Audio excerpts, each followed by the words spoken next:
The breaking news, evacuations underway right now ahead of a direct impact in Florida from Hurricane Milton. Right now, it is a Category 4 storm out in the Gulf. It's gaining strength ahead of expected landfall tomorrow night. Black SUVs with megaphones are rolling through Florida neighborhoods right now, ordering immediate evacuations. But as millions hit the road, a shocking truth emerges. Gas stations are running dry, leaving countless drivers stranded. Is this the moment electric vehicles prove their worth, or will they become high-tech paperweights when the grid fails? Hurricane Milton is tearing through the coast with 150 miles per hour winds, ripping roofs off houses and flooding streets. Imagine waking up to find your neighborhood underwater and trees crashing down around you. That's the reality for millions of Floridians right now. You see, this storm is like nothing we've seen before. It's turning cities into ghost towns in a matter of hours. But here's the kicker. This is just the beginning of the chaos. As people rush to escape, they're about to face a nightmare on the roads that'll make you think twice about how prepared you really are. Watch carefully, because what happens next will shock you. A race against time. As the storm bears down, time is running out. Authorities are issuing evacuation orders left and right, but here's the real shocker. Most people have no clue where to go or what to do. It's a race against the clock, and for many, the finish line is nowhere in sight. Imagine this. You're sitting at home, watching TV, when suddenly your phone blares with an emergency alert. The message is clear. You need to leave, and you need to leave now. But where do you go? What do you take? These are the questions millions of Floridians are grappling with as Hurricane Milton unleashes its fury. The governor just declared a state of emergency, and evacuation orders are spreading faster than wildfire. Entire counties are being told to pack up and go. We're talking about millions of people hitting the road at once. It's not just a few neighborhoods, it's entire cities emptying out. Now, you might think people would be ready for this. After all, Floridians are no strangers to hurricanes, but let me tell you, Hurricane Milton is a whole different beast. The suddenness and scale of these evacuations are catching folks off guard. You've got families scrambling to figure out what to take, where to go, and how to get there. Picture this. You've got 30 minutes to grab everything you need before you leave your home. What do you take? Important documents, family heirlooms, your kid's favorite stuffed animal. It's not an easy choice, and for many, it's downright heartbreaking. People are having to make split-second decisions about what stays and what goes. And here's where it gets really tough. Where do you go when an entire region is evacuating? Hotels are filling up fast, and not everyone has family or friends they can stay with. Some folks are facing the prospect of spending days in emergency shelters. Others are driving for hours, hoping to find a safe place to wait out the storm. The emotional toll is heavy. Imagine looking at your home, not knowing if it'll still be standing when you return. Parents are trying to keep their kids calm while dealing with their own fears. Elderly residents are struggling to understand what's happening and where they're supposed to go. But here's the thing, as chaotic as this evacuation is, it's absolutely necessary. The alternative is facing Hurricane Milton's wrath head on, and that's not a risk anyone should take. We're talking about a storm that's already shown it can level entire neighborhoods. Now, you might be wondering how people are coping with all this stress. Some are banding together, helping neighbors pack up and offering rides to those without transportation. Others are relying on emergency services and community organizations for guidance and support. But let's be honest, no matter how much help is available, this is a traumatic experience. Leaving your home, not knowing when or if you'll return, it's the kind of thing that sticks with you. And for some, the decision to leave isn't even an option. There are those who can't evacuate due to health issues or lack of resources. They're hunkering down, hoping for the best, but preparing for the worst. As night falls, the urgency is ramping up. Emergency services are working around the clock to get people out of harm's way. But with each passing hour, the window for safe evacuation narrows. The roads are getting more crowded, and the weather is starting to turn. Roads turn into parking lots. The crowded roads are just the beginning. Imagine being trapped in your pickup for 12 hours straight, watching your fuel gauge drop lower and lower. How long before this evacuation turns into a full-blown disaster on wheels? As millions of Floridians hit the highways to escape Hurricane Milton, a new nightmare unfolds. Major interstates and roads are transforming into massive parking lots. It's not just a traffic jam, it's gridlock on an epic scale. Picture this. You're creeping along I-95, moving inches at a time. The sea of brake lights stretches as far as you can see. That 50-mile drive that usually takes an hour. Now it's a 12-hour ordeal with no end in sight. And it's not just one highway, it's happening all over Florida. You see, when everyone tries to leave at once, the roads simply can't handle it. It's like trying to pour a gallon of water through a straw. Something's gotta give. And in this case, it's the entire transportation system. Now, you might think people would be prepared for this, but Hurricane Milton caught everyone off guard. The evacuation orders came fast and furious, leaving little time for planning. planning. So now you've got millions of people all trying to use the same escape routes at the same time. Let's talk about the real kicker here. Fuel. As the hours drag on, gas tanks are running low. Imagine watching that fuel gauge creep towards empty, knowing you're still miles from safety. It's a ticking time bomb, and it's not just the evacuees feeling the pressure. Emergency services are struggling to navigate the clogged roads. Ambulances, fire trucks, police, they're all stuck in the same gridlock. It's a disaster waiting to happen. Now, you might be wondering how people are coping with all this. Some are abandoning their vehicles, grabbing what they can carry, and continuing on foot. Others are banding together, forming impromptu communities in the middle of the highway. But let's be honest, tempers are flaring. You've got people who've been stuck in their cars for hours, running low on food and water, with no bathroom in sight. It's a recipe for conflict. There are reports of fistfights breaking out over spots in line at the few functioning gas stations. And here's where it gets really tough. Some folks are starting to wonder if they made the right choice. Maybe riding out the storm at home would have been safer than being stranded on a highway with Hurricane Milton bearing down. It's a gut-wrenching decision with no easy answer. The authorities are scrambling to find solutions. They're opening up shoulders and reversing lanes to create more escape routes. But it's like trying to plug a dam with your finger. There's just too much pressure. Now, you might be thinking about alternative routes. But here's the thing, even the back roads are jammed. GPS and navigation apps are sending everyone down the same shortcuts, creating new bottlenecks in areas not equipped to handle heavy traffic. Let's talk about the toll this is taking on people. Families are stuck in cars for hours on end, with kids getting restless and tempers running short. Elderly evacuees are struggling without access to medication or proper facilities. It's not just inconvenient, it's dangerous. And it's not just about the physical toll. The emotional stress is enormous. Imagine sitting in traffic, watching the storm get closer, wondering if you'll make it to safety in time. It's the kind of experience that leaves lasting scars. Gas stations run dry.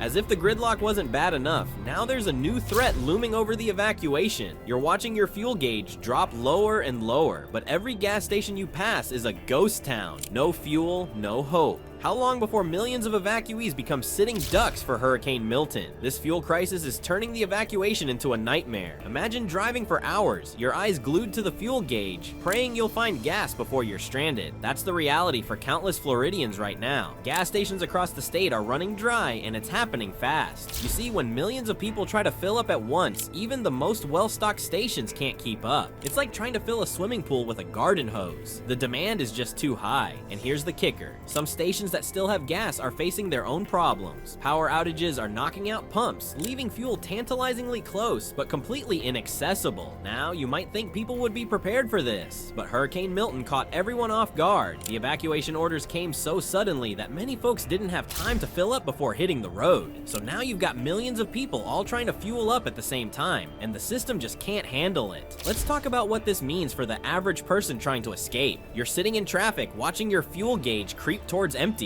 Every gas station you pass has lines stretching for blocks. If they have gas at all, it's not just inconvenient, it's terrifying. You're faced with an impossible choice. Stay in line and risk the storm catching up to you, or keep driving and hope you find fuel before you're stranded. And it's not just about running out of gas. This shortage is causing real panic. There are reports of fistfights breaking out at pumps. People are getting desperate. You've got families with young kids, elderly folks who need medication, all stuck on the road with no way to move forward. Now, let's be honest, some folks are taking advantage of the situation. There are reports of price gouging, with some stations jacking up prices to ridiculous levels. It's putting gas station owners in a tough spot. Do they raise prices to prevent hoarding, or keep them low to help people escape? There's no easy answer. The authorities are trying to help. They're escorting fuel trucks to critical locations, trying to keep evacuation routes supplied. But it's like trying to fill a bathtub with a teaspoon. There's just not enough to go around. You might be wondering about alternative fuel sources. Electric vehicles might seem like a good option, but they're facing their own challenges. Charging stations are overwhelmed, and there's the very real possibility of widespread power outages. Even those fancy Teslas could end up as very expensive paperweights. This fuel shortage is having ripple effects beyond just the evacuation. Emergency services are struggling to keep their vehicles running. Hospitals are worried about keeping their generators fueled. It's not just about getting out, it's about keeping essential services running in the face of disaster. And here's where it gets really tough. Some folks are starting to turn back. They're looking at their fuel gauges and realizing they might not make it out of the danger zone. so they're heading home, hoping they can weather the storm there. It's a gamble with potentially deadly consequences. Now, you might be thinking about bringing extra gas with you, but here's the thing. It's not just about having enough fuel to get out. You need enough to get to safety and potentially stay there for days or even weeks. This isn't a quick trip, it's a long-term displacement. The emotional toll of this fuel crisis is enormous. Imagine the stress of watching that fuel gauge drop mile after mile, not knowing if you'll make it to safety. It's the kind of experience that leaves lasting scars. People are going to remember this evacuation for years to come, and not in a good way. Communication breakdown. Just when you thought things couldn't get worse, the evacuation takes an even darker turn. Picture this. You're stranded on the highway, your gas tank nearly empty, and now your lifeline to the outside world goes dead. How will people survive when they can't even call for help? As millions of Floridians try to escape Hurricane Milton, a new crisis is unfolding. Cellular networks are collapsing under the weight of countless calls, texts, and data requests. It's not just a minor inconvenience. It's a full-blown communication breakdown that's turning a chaotic situation into a potentially deadly one. You see, when everyone tries to use their phone at once, the system simply can't handle it.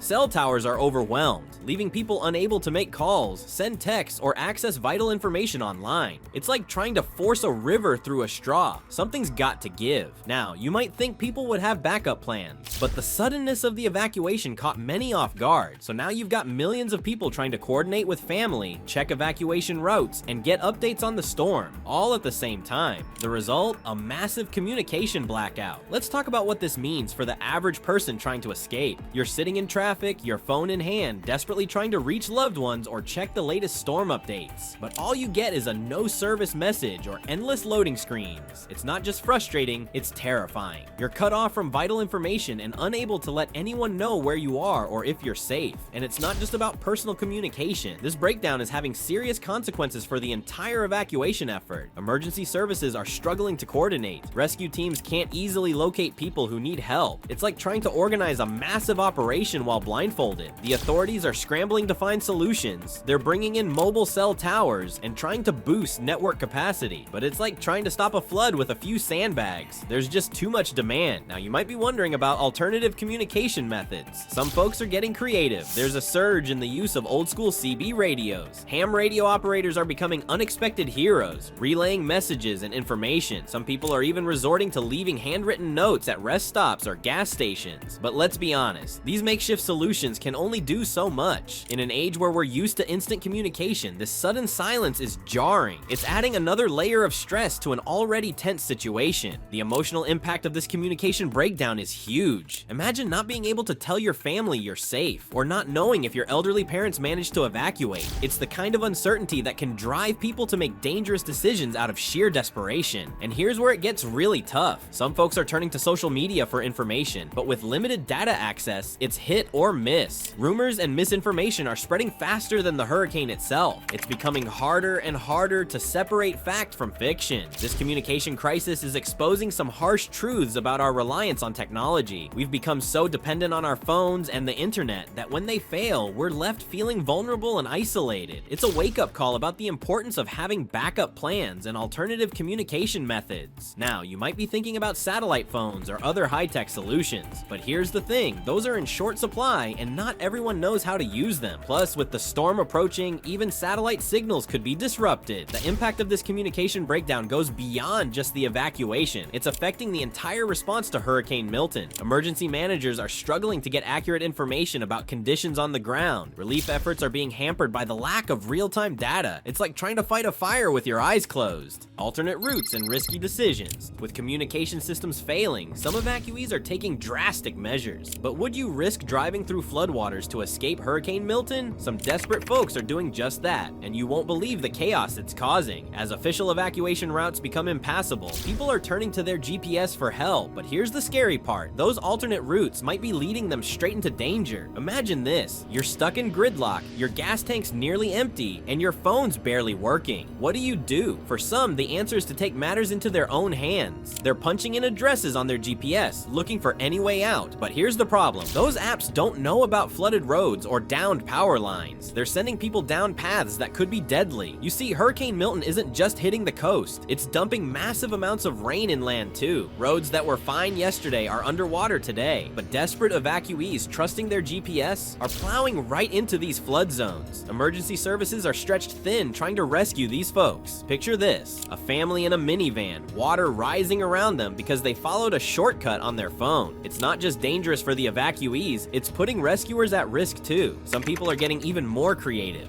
or reckless, depending on how you look at it. They're going off-road, trying to bypass the traffic altogether. We're talking about sedans and minivans attempting to navigate terrain meant for heavy-duty 4x4s. It's a recipe for disaster. Now, you might be thinking, why don't the authorities stop this? Well, they're trying, but with communication networks overwhelmed, it's like playing whack-a-mole. By the time they block off one makeshift escape route, 3 more have popped up. Let's talk about the ripple effects of these rogue evacuations. They're causing new traffic jams in areas that were supposed to be clear for emergency vehicles. It's like solving one problem only to create 3 more. The emotional toll is enormous. Imagine making the choice to drive your family down a flooded road. The fear, the second guessing, it's the kind of decision that haunts you. And for those who get stranded, the terror of waiting for rescue as the storm gets closer is unimaginable. Some communities are taking extreme measures. There are reports of locals forming human barricades to keep evacuees from flooding their towns. It's neighbor against neighbor, all driven by fear and desperation. Here's where it gets really complicated. Some of these alternate routes are actually working. People are finding ways around the gridlock and reaching safety. So now authorities face a tough question. Do they crack down on all off-route evacuations, knowing some might be successful? Or do they risk letting people continue to put themselves in danger? Social media is making the situation even more chaotic. People are sharing their successful escape routes online, encouraging others to follow. But a path that was clear an hour ago might be a death trap now. It's like a game of telephone,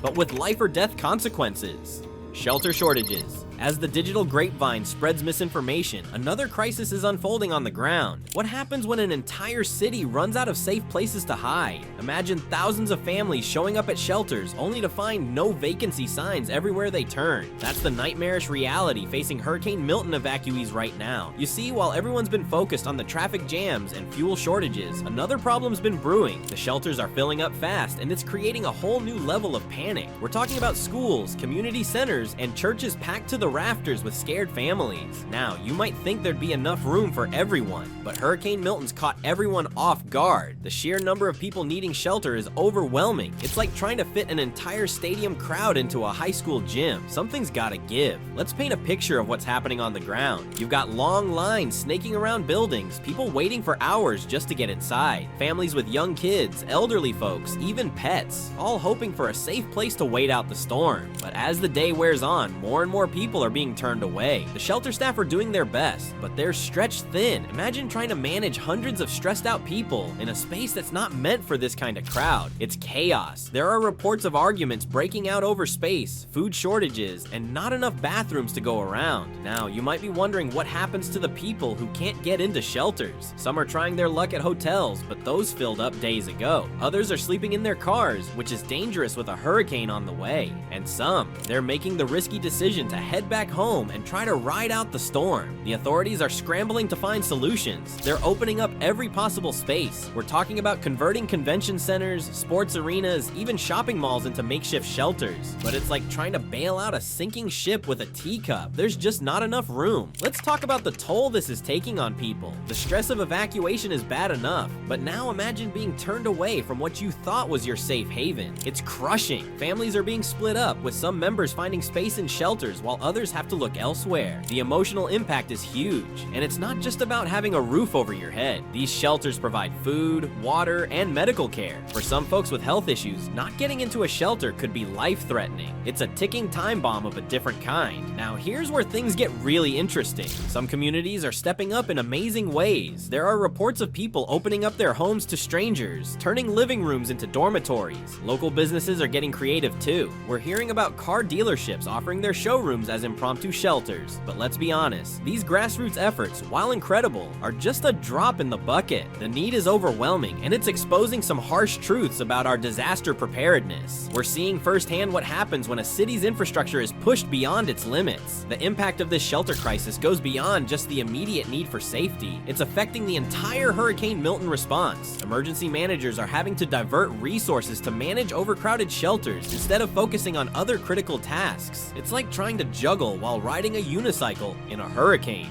Communities come together. While officials scramble to manage the crisis, a different kind of response is taking shape on the ground. Remember that neighbor who barely says hello? They might just be the one opening their door to strangers in need. This hurricane is revealing a side of humanity that'll make you rethink everything you thought you knew about community. As Hurricane Milton wreaks havoc across Florida, a surprising force is emerging from the chaos. It's not the National Guard or FEMA. It's everyday people stepping up in extraordinary ways. We're seeing neighbors helping neighbors, strangers becoming lifelines, and communities coming together like never before. You see, when disaster strikes, it's not just about government response. It's about the guy next door who's suddenly turned his garage into a makeshift shelter, or the local diner owner who's cooking up storm for stranded evacuees. These are the unsung heroes of Hurricane Milton, and they're changing the game entirely. Let's talk about what's happening on the ground. You've got people opening up their homes to complete strangers. Imagine that, inviting folks you've never met to ride out a hurricane in your living room. It's happening all over Florida right now. People are turning spare bedrooms, basements, even home offices into emergency shelters. And it's not just about providing a roof. We're seeing impromptu supply stations popping up along evacuation routes. Local businesses are stepping up big time. There are reports of hardware stores giving away flashlights and batteries. Grocery stores are handing out water and non-perishable food. It's like the whole state has decided to become one big emergency response team. Now, you might be thinking this is all small-scale stuff, but let me tell you, it's adding up fast. These grassroots efforts are making a huge difference. They're taking pressure off official shelters and providing help in areas that emergency services just can't reach fast enough.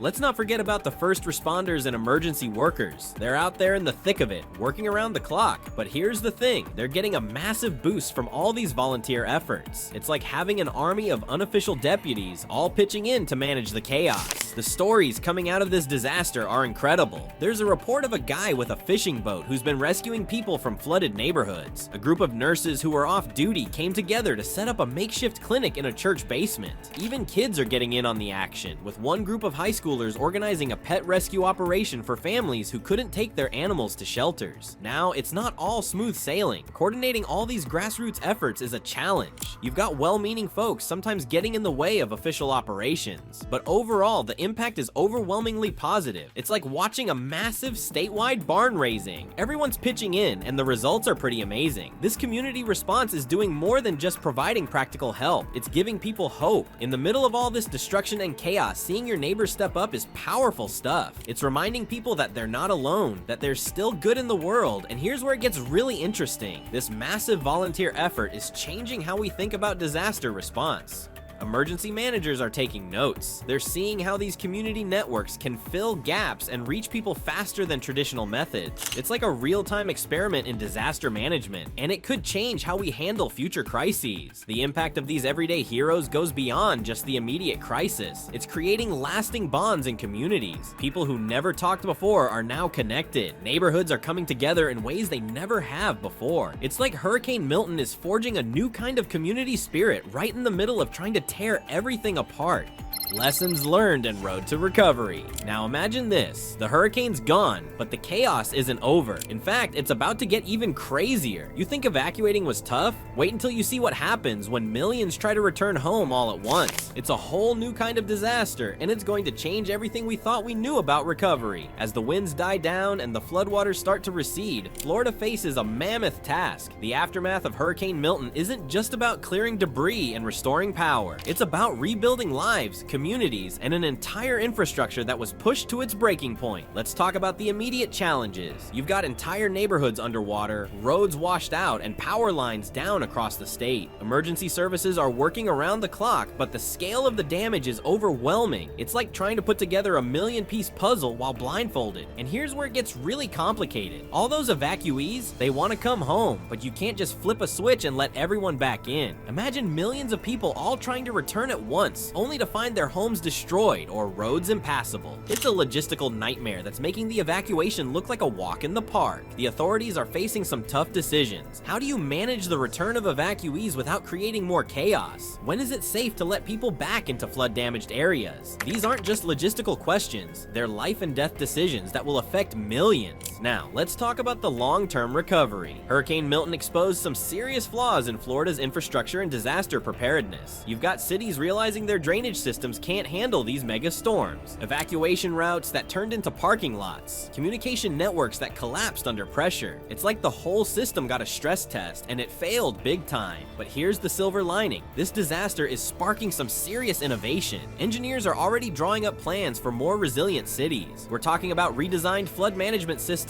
smarter power grids that can withstand hurricane-force winds, and evacuation routes that actually work when you need them. The human side of recovery is where things get really interesting. Remember all those neighbors who opened their homes during the evacuation? That spirit of community is carrying over into the rebuilding process. You've got volunteer groups forming to help clear debris and repair homes. Local businesses are stepping up to provide jobs and resources. It's like the whole state has decided to become one big support network. But let's be honest, the road to recovery is going to be long and tough. Some folks have lost everything. Rebuilding isn't just about bricks and mortar. It's about helping people put their lives back together. The emotional toll of this disaster is huge, and addressing mental health needs is going to be a crucial part of the recovery process. Now, you might be wondering what all this means for the future of disaster management. Well, Hurricane Milton is changing the game. Emergency planners are taking notes, rethinking everything from evacuation procedures to shelter management. They're looking at how to better integrate community resources and grassroots efforts into official response plans. The lessons learned from this disaster are going to ripple out far beyond Florida. Other states, even other countries, are watching closely. They're seeing firsthand what works and what doesn't when a major hurricane hits a densely populated area. It's like a real-world case study in disaster response and recovery. And here's something to think about. Climate scientists are warning that storms like Hurricane Milton could become more common. So this isn't just about recovering from one disaster. It's about preparing for a future where extreme weather events might be the new normal. How we rebuild Florida could set the template for climate resilience across the country.